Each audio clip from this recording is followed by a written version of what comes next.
ओम शांति। 18 फरवरी 2025 बाबा के महावाक्य हैं।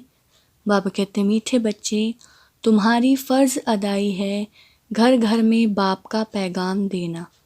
कोई भी हालत में युक्ति रचकर बाप का परिचय हर एक को अवश्य दो। प्रश्न, तुम बच्चों को किस एक बात का शौक रहना चाहिए? उत्तर, जो नई नई पॉइंट्स निकलती हैं उनको अपने पास नोट करने का शौक रहना चाहिए, क्योंकि इतनी सब पॉइंट्स याद रहना मुश्किल है। नोट्स लेकर फिर कोई को समझाना है, ऐसे भी नहीं कि लिखकर फिर कॉपी पड़ी रहे। जो बच्चे अच्छी रीति समझते हैं उन्हें नोट्स लेने का बहुत शौक रहता है। गीत हैं लाख जमाने वाले। ओम शांति। मीठे मीठे रूहानी बच्चों ने गीत सुना। रूहानी बच्चे यह अक्षर एक बाप ही कह सकते हैं। रूहानी बाप बिगर कभी कोई किसको रूहानी बच्चे कह नहीं सकते। बच्चे जानते हैं सब रूहों का एक ही बाप है, हम सब भाई भाई हैं। गाते भी हैं ब्रदरहुड, फिर भी माया की प्रवेशता ऐसी है जो परमात्मा को सर्वव्यापी कह देते हैं तो फादरहुड हो पड़ता है। रावण राज्य पुरानी दुनिया में ही होता है, नई दुनिया में राम राज्य अथवा ईश्वरीय राज्य कहा जाता है। यह समझने की बातें हैं। दो राज्य जरूर हैं, ईश्वरीय राज्य और आसुरी राज्य। नई दुनिया और पुरानी दुनिया। नई दुनिया जरूर बाप ही रचते होंगे। इस दुनिया में मनुष्य नई दुनिया और पुरानी दुनिया को भी नहीं समझते हैं, गोया कुछ नहीं जानते हैं। तुम भी कुछ नहीं जानते थे, बेसमझ थे। नई सुख की दुनिया कौन स्थापन करता है? फिर पुरानी दुनिया में दुख क्यों होता है? स्वर्ग से नर्क कैसे बनता है? यह किसको भी पता नहीं है। इन बातों को तो मनुष्य ही जानेंगे ना। देवताओं के चित्र भी हैं तो जरूर आदि सनातन देवी देवताओं का राज्य था, इस समय नहीं है। यह है प्रजा का प्रजा पर राज्य। बाप भारत में ही आते हैं, मनुष्यों को यह पता नहीं है कि शिव बाबा भारत में आकर क्या करते हैं। अपने धर्म को ही भूल गए हैं। तुमको अब परिचय देना है त्रिमूर्ति और शिव बाप का। ब्रह्मा देवता, विष्णु देवता, शंकर देवता कहा जाता है। फिर कहते हैं शिव परमात्माए नमः।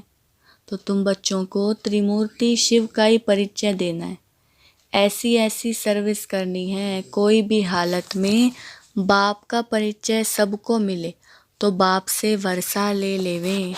तुम जानते हो हम अभी वर्षा ले रहे हैं, और भी बहुतों को वर्षा लेना है। हमारे ऊपर फर्ज अदाई है घर घर में बाप का पैगाम देने की। वास्तव में मैसेंजर एक बाप ही है। बाप अपना परिचय तुमको देते हैं, तुमको फिर औरों को बाप का परिचय देना है, बाप की नॉलेज देनी है। मुख्य है त्रिमूर्ति शिव, इनका ही कोट ऑफ आर्म्स भी बनाया है। गवर्नमेंट इनका यथार्थ अर्थ नहीं समझती है।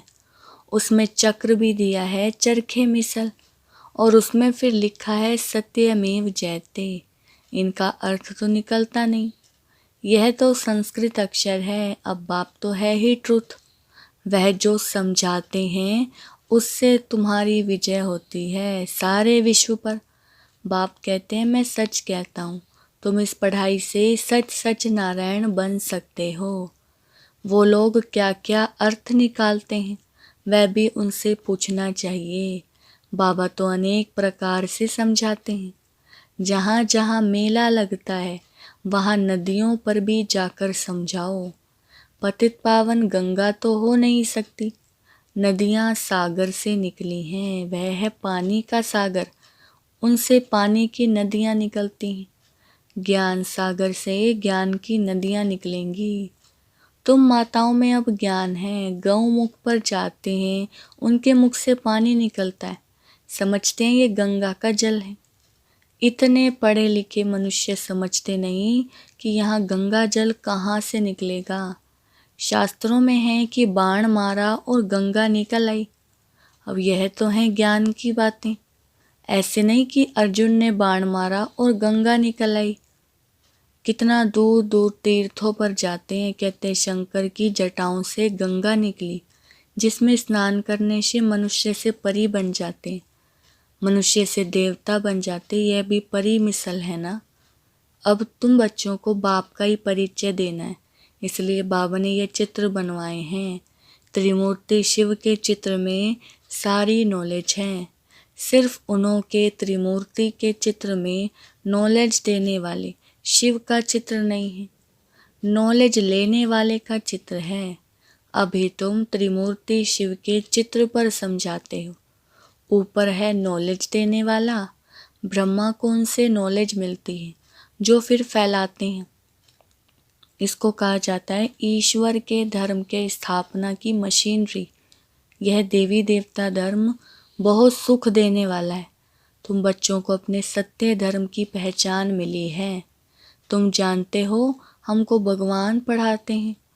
तुम कितना खुश होते हो। बाप कहते हैं तुम बच्चों की खुशी का पारावार नहीं होना चाहिए, क्योंकि तुम्हें पढ़ाने वाला स्वयं भगवान है। भगवान तो निराकार शिव है, ना कि श्री कृष्ण। बाप बैठ समझाते हैं सर्व का सद्गति दाता एक है। सद्गति सतयुग को कहा जाता है, दुर्गति कलयुग को कहा जाता है। नई दुनिया को नई, पुरानी को पुरानी ही कहेंगे।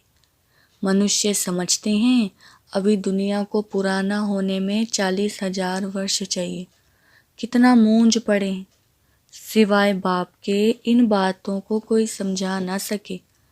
बाबा कहते हैं मैं तुम बच्चों को राज्य भाग्य दे, बाकी सबको घर ले जाता हूँ। जो मेरी मत पर चलते हैं वह देवता बन जाते हैं। इन बातों को तुम बच्चे ही जानते हो, नया कोई क्या समझेगा। तुम मालियों का कर्तव्य है बगीचा लगाकर तैयार करना। बागवान तो डायरेक्शन देते हैं, ऐसे नहीं बाबा कोई नयों से मिलकर ज्ञान देगा। यह काम मालियों का है। समझो बाबा कलकत्ते में जाए तो बच्चे समझेंगे हम अपने ऑफिसर को, फलाने मित्र को बाबा के पास ले जाएं। बाबा कहेंगे वह तो समझेंगे कुछ भी नहीं, जैसे बुद्धू को सामने ले आकर बिठाएंगे। इसलिए बाबा कहते हैं नए को कभी बाबा के सामने लेकर ना आओ। यह तो तुम मालियों का काम है, ना कि बागवान का। माली का काम है बगीचे को लगाना।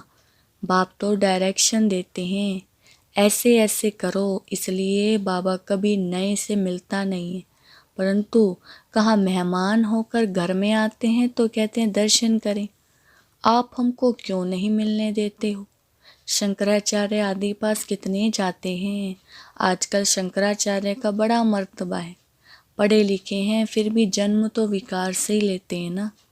ट्रस्टी लोग गद्दी पर कोई को भी बिठा देते हैं, सबकी मत अपनी अपनी।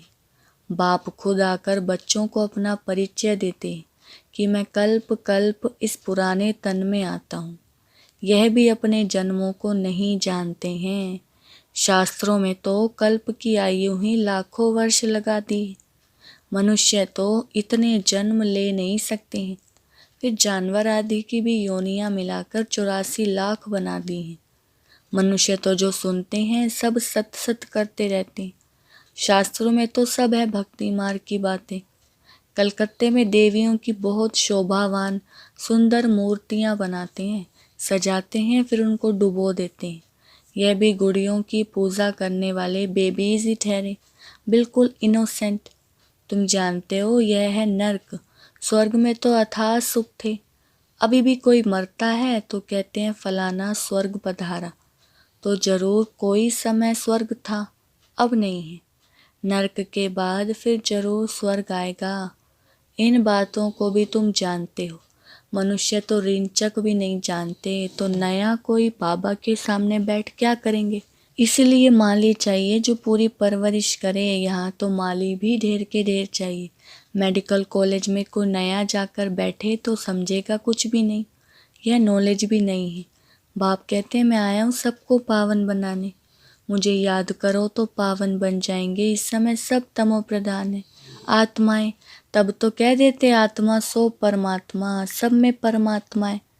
तो बाप थोड़े ही बैठ ऐसों से माथा मारेगा। यह तो तुम मालियों का काम है कांटों को फूल बनाना।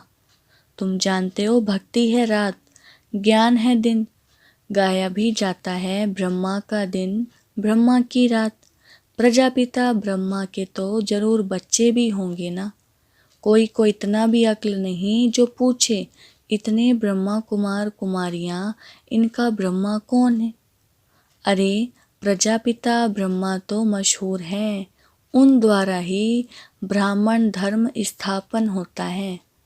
कहते भी हैं ब्रह्मा देवताए नमः। बाप तुम बच्चों को ब्राह्मण बनाए फिर देवता बनाते हैं। जो नई नई पॉइंट्स निकलती हैं उनको अपने पास नोट करने का शौक बच्चों में रहना चाहिए। जो बच्चे अच्छी रीति समझते हैं उन्हें नोट्स लेने का बहुत शौक रहता है। नोट्स लेना अच्छा है क्योंकि इतनी सब पॉइंट्स याद रहना मुश्किल है। नोट्स लेकर फिर कोई को समझाना है। ऐसे नहीं कि लिखकर फिर कॉपी पड़ी रहे। नई नई पॉइंट्स मिलती रहती हैं तो पुरानी पॉइंट्स की कॉपियाँ पड़ी रहती हैं। स्कूल में भी पढ़ते जाएंगे, पहले दर्जे वाली किताब पड़ी रहती है। जब तुम समझाते हो तो पिछाड़ी में यह समझाओ कि मन मना भव। बाप को और सृष्टि चक्र को याद करो। मुख्य बात है माम एकम याद करो। इसको ही योग अग्नि कहा जाता है। भगवान है ज्ञान का सागर, मनुष्य है शास्त्रों का सागर। बाप कोई शास्त्र नहीं सुनाते हैं, वह भी शास्त्र सुनाएं तो बाकी भगवान और मनुष्य में फर्क ही क्या रहा। बाप कहते हैं इन भक्ति मार्ग के शास्त्रों का सार मैं तुमको समझाता हूँ। वह मुरली बजाने वाले सर्प को पकड़ते हैं तो उसके दांत निकाल देते हैं। बाप भी विष पिलाना तुमसे छुड़ा देते हैं। इसी विष से ही मनुष्य पतित बने हैं। बाप कहते हैं इनको छोड़ो, फिर भी छोड़ते नहीं हैं। बाप गोरा बनाते हैं फिर भी गिरकर काला मुंह कर देते हैं। बाप आए हैं तुम बच्चों को ज्ञान चिता पर बिठाने। ज्ञान चिता पर बैठने से तुम विश्व के मालिक जगत जीत बन जाते हो। अच्छा, मीठे मीठे सिकिल दे बच्चों प्रति माता पिता बाप दादा का याद प्यार और गुड मॉर्निंग। रूहानी बाप की रूहानी बच्चों को नमस्ते। हम रूहानी बच्चों की रूहानी बाप दादा को नमस्ते नमस्ते गुड मॉर्निंग। धारणा के लिए मुख्य सार। फर्स्ट पॉइंट है सदा खुशी रहे कि हम सत्य धर्म की स्थापना के निमित्त हैं। स्वयं भगवान हमें पढ़ाते हैं। हमारा देवी देवता धर्म बहुत सुख देने वाला है। दूसरा, माली बन कांटों को फूल बनाने की सेवा करनी है। पूरी परवरिश कर फिर बाप के सामने लाना है। मेहनत करनी है। वरदान, पुरानी देह और दुनिया को भूलने वाले बाप दादा के दिल तख्त नशीन भव। वरदान का विस्तार है संगम युगी श्रेष्ठ आत्माओं का स्थान है ही बाप दादा का दिल तख्त। ऐसा तख्त सारे कल्प में नहीं मिल सकता। विश्व के राज्य का व स्टेट के राज्य का तख्त तो मिलता रहेगा लेकिन यह तख्त नहीं मिलेगा। यह इतना विशाल तख्त है जो चलो फिरो खाओ सो लेकिन सदा तख्त नशीन रह सकते हो। जो बच्चे सदा बाप दादा की दिल तख्त नशीन रहते हैं वे इस पुरानी देह व देह की दुनिया से विस्मृत रहते हैं। इसे देखते हुए भी नहीं देखते। स्लोगन: हद के नाम मान शान के पीछे दौड़ लगाना, अर्थात परछाई के पीछे पड़ना।